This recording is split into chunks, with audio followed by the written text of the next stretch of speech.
Hello, मैं हूं राजीव कुमार और आप देखना शुरू कर चुके हैं मेरा यूट्यूब चैनल धन की बात।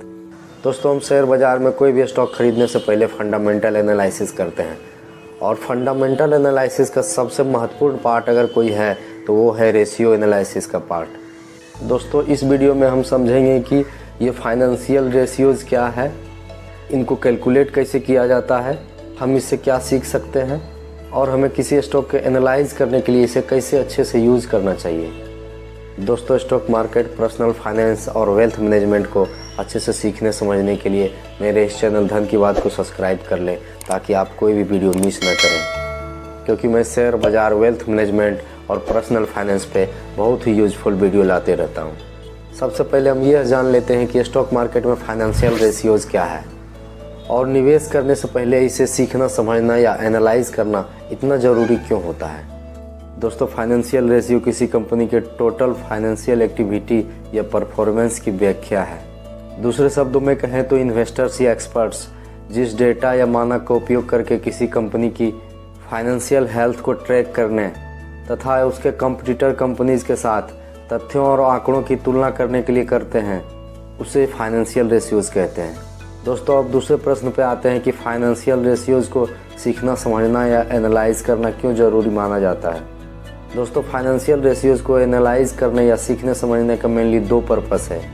पहला, रेशियोज़ के माध्यम से हम किसी कंपनी के परफॉर्मेंस को हर एंगल से समझ पाते हैं, जिससे उसका मूल्यांकन हम सही तरीके से कर सकते हैं। दूसरा, उसी सेक्टर की अन्य कंपनियों तथा उस सेक्टर के एवरेज रेशियोज़ के साथ हम कंपेयर कर पाते हैं।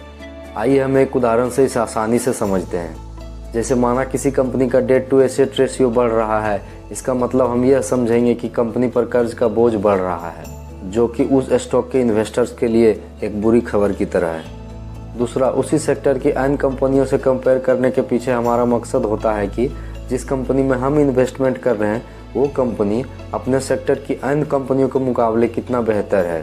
जैसे हम रिटर्न ऑन एसेट रेशियो को कंपेयर करके यह जान पाते हैं कि कौन सी कंपनी अपने एसेट के द्वारा बेहतर प्रॉफिट कमा रही है। दोस्तों, कुल मिलाकर बात यही है कि इन रेशियोज़ के माध्यम से हमारे और आपके जैसे इन्वेस्टर्स कंपनी के परफॉर्मेंस के सभी पक्षों को जान पाते हैं, जिससे यह इंश्योर हो जाता है कि किसी कंपनी में पैसा लगाना कितना जोखिम भरा है या कितना सेफ है।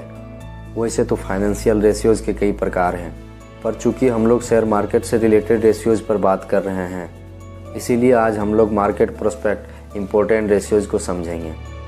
यह 6 बेसिक रेशियोज है जिसका कि हमेशा यूज इन्वेस्टर्स या एक्सपर्ट कोई स्टॉक बाय करने के लिए करते हैं। पहला है EPS, अर्निंग पर शेयर। दूसरा है PE ratio, price to earning ratio. तीसरा है डेट टू इक्विटी रेशियो। चौथा है रिटर्न ऑन इक्विटी, जिसे हम ROE कहते हैं। पांचवा है प्राइस टू बुक रेशियो, जिसे हम PB रेशियो भी कहते हैं। छठा है करेंट रेशियो। तो आइए हम पहले रेशियोज़ की बात करते हैं, जो कि है EPS, अर्निंग पर शेयर। जैसा कि नाम से ही स्पष्ट है, EPS वह रेशियो है जो हमें यह बताता है कि किसी कंपनी का एक शेयर एक वर्ष में कितना प्रॉफिट बना के देगा। यदि किसी कंपनी के एक साल के प्रॉफिट को उसके शेयर होल्डर्स के बीच बांट दिया जाए तो उसके शेयर होल्डर्स को प्रति शेयर कितना रुपया मिलेगा, यह हमें EPS से पता चलता है। स्पष्ट है कि जिस कंपनी का EPS जितना अधिक होगा उसे उतना अच्छा माना जाएगा।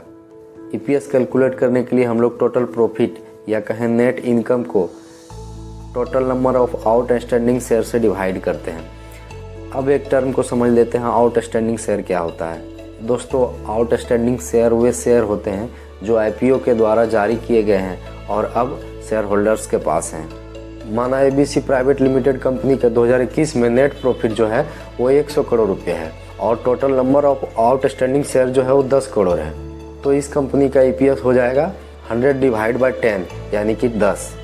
यहाँ पे एक बात और समझ लेते हैं कि यह नॉर्मल EPS कैलकुलेट करने का तरीका हुआ। बहुत सारी कंपनियाँ प्रीफर्ड डिविडेंड जारी करती है तो उसका EPS निकालने का तरीका थोड़ा अलग होगा। इस केस में EPS निकालने के लिए हम लोग नेट इनकम में से प्रीफर्ड डिविडेंड को माइनस कर देंगे, फिर डिवाइड करेंगे total number of outstanding share से। जैसा कि हमने पहले देखा था कि एक कंपनी है जिसका कि नेट प्रॉफिट 100 करोड़ है और वही कंपनी प्रीफर्ड डिविडेंड जारी करती है 10 करोड़ का, तो नेट प्रॉफिट जो कि 100 करोड़ है उसमें से प्रीफर्ड डिविडेंड जो कि 10 करोड़ है वो माइनस हो जाएंगे। तो अब EPS निकलेगा 100 crore minus 10 crore divide by total number of outstanding share जो कि 10 करोड़ था। तो ऐसे में EPS हो जाएगा 90 डिवाइड बाय 10 यानी कि 9। दोस्तों EPS एक बेसिक रेशियो है जिसके मदद से इन्वेस्टर्स किसी कंपनी के इनकम के परफॉर्मेंस को एनालाइज कर भविष्य में उसके शेयर्स के ऊपर या नीचे जाने की संभावनाओं को एनालाइज करते हैं। दोस्तों यहाँ एक इम्पोर्टेंट बात हम सभी समझ लेते हैं कि जब हम फंडामेंटल एनालिसिस करते हैं तो किसी एक रेशियो चाहे वो EPS ही क्यों ना हो के बेस पर हम अपने पैसे शायद ही इन्वेस्ट करेंगे, क्योंकि ये रेशियोज हमेशा परफेक्ट नहीं होते। इन रेशियोज का डाटा कई फैक्टर्स पर डिपेंड करता है। इसीलिए EPS के माध्यम से जब हम किसी कंपनी का रेशियो एनालिसिस करें तो उसी सेक्टर्स की अन्य कंपनियों के साथ कंपैरिजन और उसी सेक्टर के एवरेज EPS के साथ कंपैरिजन जरूर करें। साथ ही यह ध्यान रखें कि किसी कंपनी का EPS कम या ज़्यादा होने में और कौन कौन से फैक्टर्स हैं। दोस्तों अब आइए हम दूसरे महत्वपूर्ण रेशियोज़ की बात करते हैं जो कि है price to earning ratio, PE ratio. यह एक महत्वपूर्ण रेशियो है जिसके माध्यम से हम यह पता करते हैं कि हमें 1 रुपये कमाने के लिए किसी कंपनी में कितना रुपये इन्वेस्ट करना होगा। इसे एक उदाहरण से समझते हैं। जैसे माना XYZ कंपनी का PE रेशियो 15 है, तो इसका मतलब यह हुआ कि उस कंपनी में 1 रुपये कमाने के लिए हमें 15 रुपये इन्वेस्ट करना होगा। PE रेशियो बेसिकली किसी कंपनी के प्राइस और अर्निंग का रेशियो है। इसके माध्यम से यह पता चलता है कि कोई स्टॉक कितना महंगा या कितना सस्ता है। PE रेशियो कैलकुलेट करने के लिए हम लोग प्राइस पर शेयर यानी कि मार्केट प्राइस को EPS यानी कि अर्निंग पर शेयर से डिवाइड करते हैं। अर्निंग पर शेयर को हम लोगों ने अभी समझा है। मान लेते हैं किसी कंपनी का मार्केट प्राइस अभी 300 रुपये है और उस कंपनी का EPS 20 है, तो उस कंपनी का PE रेशियो 15 हो जाएगा। यानी कि इस शेयर से प्रति 1 रुपये कमाने के लिए हमें 15 रुपये खर्च करने पड़ेंगे। दोस्तों कंपेयर करने के लिए हम और एक एग्जांपल ले लेते हैं। माना Y कंपनी का मार्केट प्राइस 100 रुपये है और इसका EPS 5 रुपये है, तो इसका PE हो जाएगा 100 डिवाइड बाय 5 यानी कि 20। इन दोनों के PE को कंपेयर करके हम यह कह सकते हैं कि X कंपनी थोड़ी सस्ती है और Y कंपनी थोड़ी महंगी है। दोस्तों हम सभी ने अभी समझा कि ज़्यादा PE रेशियो वाले शेयर महंगे और कम PE रेशियो वाले शेयर सस्ते होते हैं। अब आप सोच रहे होंगे कि मुझे तो PE रेशियो निकालना आ गया, तो हम अब आसानी से कम PE रेशियो वाले शेयर्स खरीद कर अमीर बन जाएंगे। दोस्तों यह इतना सिंपल नहीं होता है।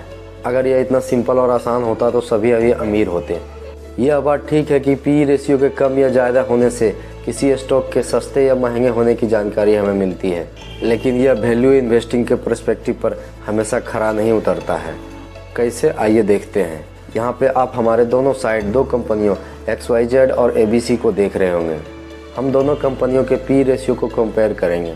कंपनी ABC के पिछले 3 साल का मार्केट वैल्यू 100, 110 और 120 है। वहीं EPS 10, 11 और 12 है। तो इस कंपनी का पिछले 3 साल का PE 10 हो जाएगा।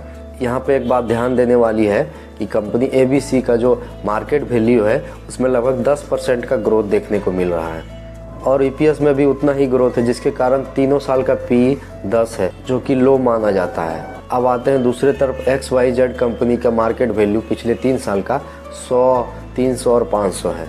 वहीं EPS 10, 20 और 25 है। इन दोनों को डिवाइड करने के बाद इस कंपनी का PE रेशियो 10, 15 और 20 हो जाएगा। यहाँ पे एक चीज़ ध्यान दीजिएगा कि इस कंपनी का PE ज़्यादा है पर इस कंपनी का ग्रोथ रेट भी बहुत ज़्यादा है। जैसा कि हम सब ने पहले समझा था कि लो PE वाले स्टॉक को खरीदना फ़ायदेमंद माना जाता है, पर इन दोनों कंपनियों को कंपेयर करने के बाद आप XYZ कंपनी को खरीदना प्रीफर करेंगे जबकि उसका PE हाई है, क्योंकि फ्यूचर प्रोस्पेक्ट में ये कंपनी हाई ग्रोथ वाली लग रही है। यहाँ कंक्लूजन ये है कि हम सिर्फ लो PE के आधार पर किसी कंपनी में पैसे नहीं लगा सकते हैं। इन्वेस्टमेंट से पहले हमें यह देखना चाहिए कि यदि किसी कंपनी का PE लो है तो उसका क्या रीज़न है और यदि किसी कंपनी का PE हाई है तो उसके पीछे क्या रीज़न है।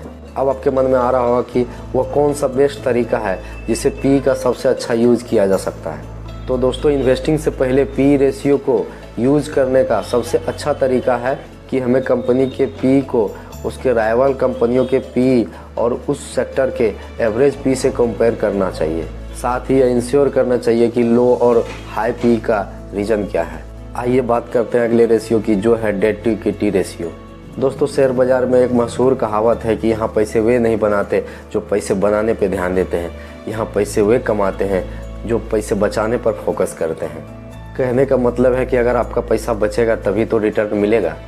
कंक्लूजन यह है कि किसी स्टॉक में पैसे लगाने से पहले उसे अच्छे से एनालाइज करना बहुत ज़रूरी होता है, जिसमें डेट टू इक्विटी रेशियो एक महत्वपूर्ण पार्ट है।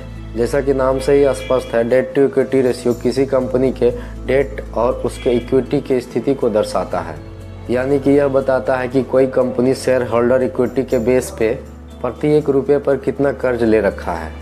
डेट टू इक्विटी रेशियो निकालने के लिए टोटल डेट को हम शेयर होल्डर इक्विटी से डिवाइड करते हैं।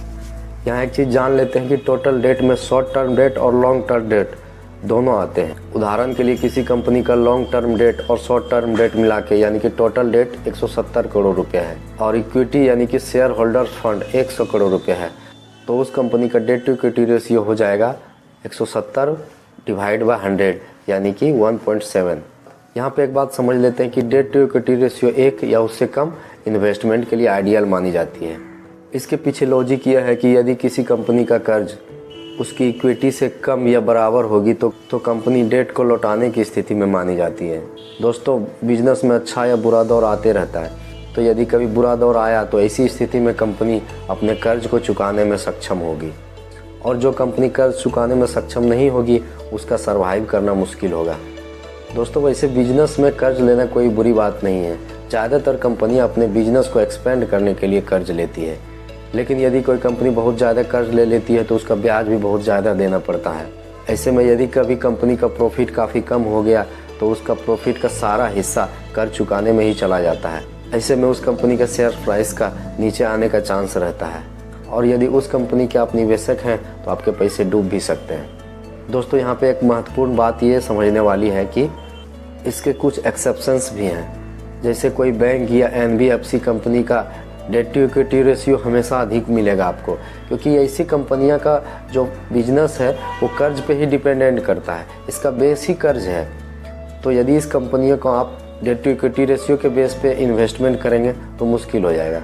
तो ऐसे केस में डेट टू इक्विटी रेशियो हमें कंपनियों के परफॉर्मेंस की सही जानकारी नहीं दे पाते हैं। तो आप बात करते हैं उन तरीकों की जिससे डेट टू इक्विटी रेशियो को अपने इन्वेस्टमेंट पर्पस के लिए सही से इस्तेमाल किया जा सकता है।